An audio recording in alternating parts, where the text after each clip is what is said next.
बच्चों, पिछले वीडियो में हमने द्वितीय पाठ पूर्ण किया था।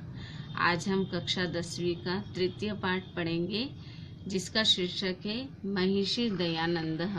महिषी दयानंद मतलब महिषी दयानंद।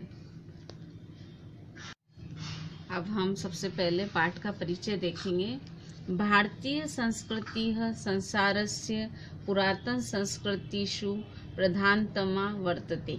भारतीय संस्कृति संसार की प्राचीन संस्कृतियों में प्रधान है। समय समय अनेके महापुरुषाः भारते अवतीर्य एताम् अस्मिदेशीयां संस्कृतिं श्रेष्ठतया चरमसीमां नीतवन्तः। समय समय पर अनेक महापुरुष भारत में जन्म लेकर इस हमारे देश की संस्कृति की श्रेष्ठता की चरम सीमा पर ले गए। महिषी दयानंद तेषु प्रधानतम उन्नायक आसीत्। उनमें महिषी दयानंद सबसे प्रमुख उन्नायक थे। अस्मिन् पाठे महिषी दयानंदस्य जीवन चरित्रं प्रस्तूयते। इस पाठ में महिषी दयानंद का जीवन चरित्र प्रस्तुत किया जा रहा है। अब सबसे पहले हम पाठ का उच्चारण एवं अनुवाद पढ़ेंगे।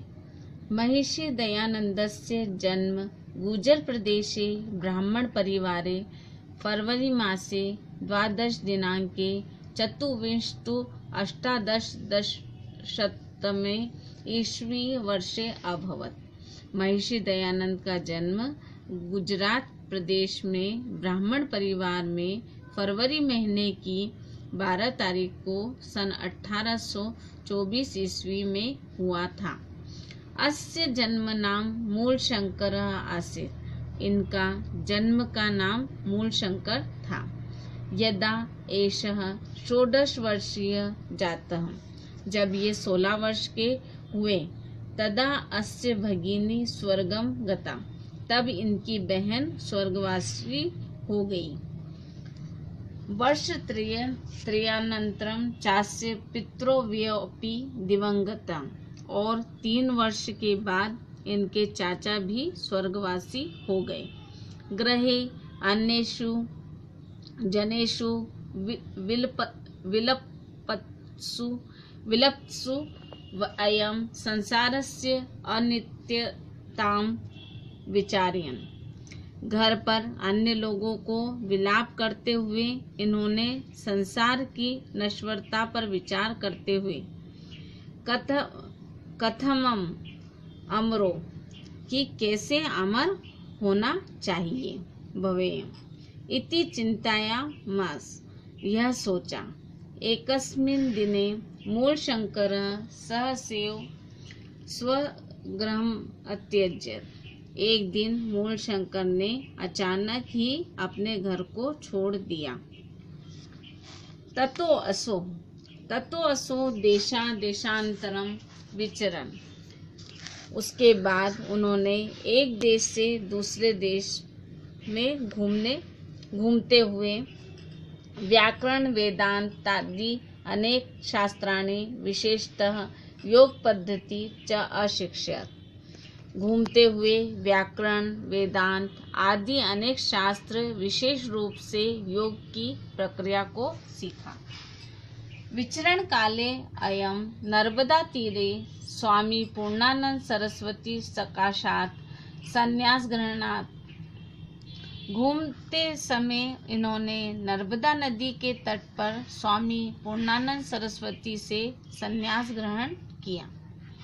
तदा एषः, तब यह दयानंद सरस्वती ती नामना प्रसिद्ध जाता। तब ये दयानंद सरस्वती के नाम से प्रसिद्ध हुए।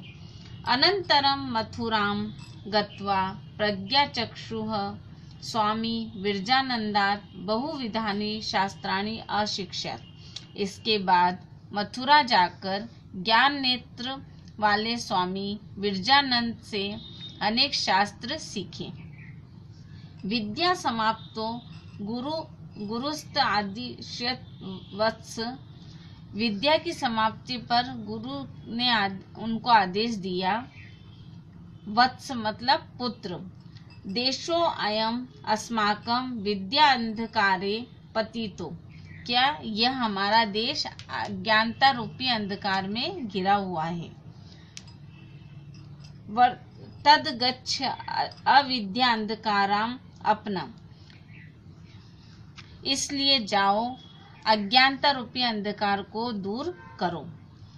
आर्ष शास्त्राणि उद्धर वैदिक ज्योतिः च पुनः प्रकाशत, ऋषियों द्वारा रचित शास्त्र का उद्धार करो और वेद की ज्योति को फिर से प्रकाशित करो। दयानंदो अपि गुरु आज्ञां शिरसि कृत्वा पादो प्रणम्य आशीषं च गृहीत्वा एदेशवासिनः मानवान् अविद्या अंधकारात् उद्धर्तुं कार्यक्षेत्रं समागता।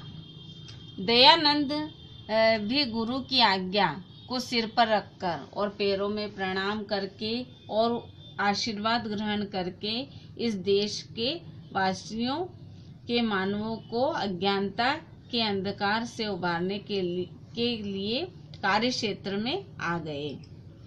गुरु आज्ञा पालयन, गुरु की आज्ञा का पालन करते हुए देश समाजयो उन्नते निरंतरम भारतीय संस्कृति प्रचारम अकरोत्, देश और समाज की उन्नति के लिए निरंतर भारतीय संस्कृति का प्रचार किया। पाखंडो मूलनाय वैदिक धर्मस्य च पुनः संस्थापनाय अयम संपूर्ण देशे बभ्राम, आडंबर मतलब दिखावे को दूर करने के लिए और वैदिक धर्म की फिर से स्थापना करने के लिए इन्होंने संपूर्ण देश में भ्रमण किया। सामाजिक कुप्रथानां निवारणाय एष आर्य समाजस्य स्थापनां कृतवान्, समाज की गलत प्रथाओं को दूर करने के लिए इन्होंने आर्य समाज की स्थापना की। महिषी विधवा अबलानां दलित वर्गाणां ग्वाम च उद्धराय सदैव प्रायत, महिषी ने विधवा स्त्रियों, दलित वर्गों और गायों के उद्धार के लिए सदैव प्रयास किया।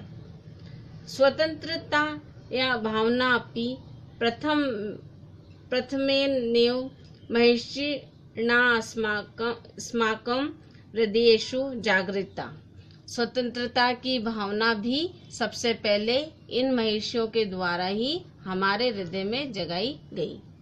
नाना विधानी दुखानी सोढ़वानी वापी नायम कर्तव्य विमुखो जातः, अनेकों प्रकार के दुखों को सहकर भी यह कभी अपने कर्तव्य से नहीं हटे।